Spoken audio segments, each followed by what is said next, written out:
Well, what an honor. We are here right now with the featured filmmaker of AHA 2013, Mr. John Sayles. John, thank you so much for taking the time out to join us right now. It's great to be here. You're getting ready to go introduce one of your films and do a panel on it. Tell us about that and what people can expect to see. Well, the film that I'm about to introduce is a film that we made in Mexico, although it's not set in Mexico, called Men with Guns, Hombres Armados. That for me is about the idea of willful ignorance or cognitive dissidence, and how all of us in every country tend not to want to ask that second question and really know what's going on, because then we might have to do something about it or feel something about it. It's shot in Mexico, but it's in an unnamed Latin American country where the government is killing the indigenous people, and it's about a doctor who has sent a bunch of, really doesn't know how bad the government has gotten, and sending a bunch of his barefoot doctors out to work with the indigenous people and tries to find any of them still alive. All right, 5 of your films are actually being shown throughout the conference. Give us an idea of what people are going to be seeing in the other films. Yeah, the first one up was 8 Men Out, which is, I guess, kind of labor and sports history. That's about the Black Sox scandal of 1919 in Chicago. It's also kind of about conspiracy and how conspiracies form and fall apart. Amigo, which is set in 1900 in Luzon in the Philippines during the Philippine-American War, which is about empire and communication, and I think a very important turning point in the way Americans thought about themselves when they started not so much being the champions of the underdog, but feeling like, well, why shouldn't we have an empire as well as all these European powers? Matewan, which is set in 1920 in the coal fields of West Virginia, which is about, it's a labor history story about a very famous confrontation, the Matewan Massacre, that happened as an offshoot of a early UMW strike. Then Lone Star, which is set on the Texas-US border in the 90s, the 1990s. It's really, for me, about kind of memory and legend, when history becomes legend, and the way in which I think we all need to take our legends out every once in a while and dust them off and really look into them and see if they've become destructive legends, and maybe look into what really happened instead of what we would like to think had happened. And then I think Sunshine State is the other one. And Sunshine State is set in the 2000s in a small tourist community in northern Florida on the coast. And for me, it's about what people do with their history when they start to sell it. When mom and pop tourism, which was already selling a very altered version of local history in order to attract people, becomes corporate. And you start creating legends, where you start creating history, basically for commercial reasons.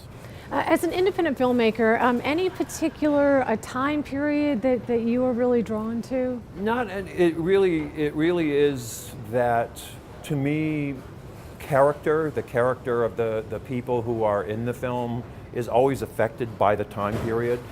Whenever you're making a period film, you have to ask, is this before or after Freud? Is this before or after capitalism? Is this before or after, Christ? Is this before or after whatever? And that's going to affect who the people are and where it happens. So we've made movies all over the place, in different parts of the United States and in other countries. And that time and place is a character in the film. How important is it to you to be historically accurate in your films versus taking some creative license? Well, I don't make the movies to be history lessons, but what I find is that usually the actual history is useful and usually makes a better story. And partly because I'm interested in telling complex stories, not good guys versus bad guys kind of stories, and history is so complex. Usually you end up combining some characters, making some composite characters, whatever, just to be able to tell a story in 2 hours. But you try to stay true to what you can find out is the heart of the matter and sometimes it's really, well, how complex it was. And other times it really is, what's going to be interesting about this movie is everybody thought about this in one way and they've never considered this other thing about it. And what does it mean to you to be chosen as the featured filmmaker at the AHA this year? Well, it's a great honor. I think it's interesting. I've been running into history teachers, both high school and college, for years, who say, "Oh, I teach one of your movies," and it may be labor history, it may be the history of the border, it may be a film class or whatever, and it's a nice extra life to the movies that.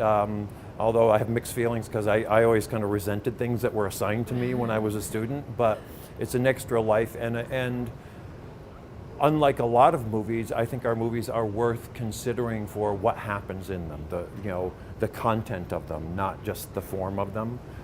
They're not just generic movies, and so one of the purposes of the movies was to make people think. All right, finally, tell us, I know you've been very busy, a lot you're working on right now. Give us an idea of what we can expect from you coming out in the near future, the next year. Yeah, in the next year I don't know, because movies cost money to make. Right. The three films that I'd love to make that I've already written, one is about the Rosenberg case. The kind of McCarthy era trial of the Julius and Ethel Rosenberg for espionage. One is set in the Tasmanian penal colony in the 1830, and then there's another one that it begins at the Battle of Culloden and ends at the Battle of Montreal. So I've got a bunch of actually period historical movies I'd love to make, but as I said, you never know what you're going to be able to raise money for. We look forward to seeing this film and to see what you have coming down the pipeline. Thank you so much, Mr. John Sayles, for taking some time out before you go and introduce your film today. We appreciate it. Thanks.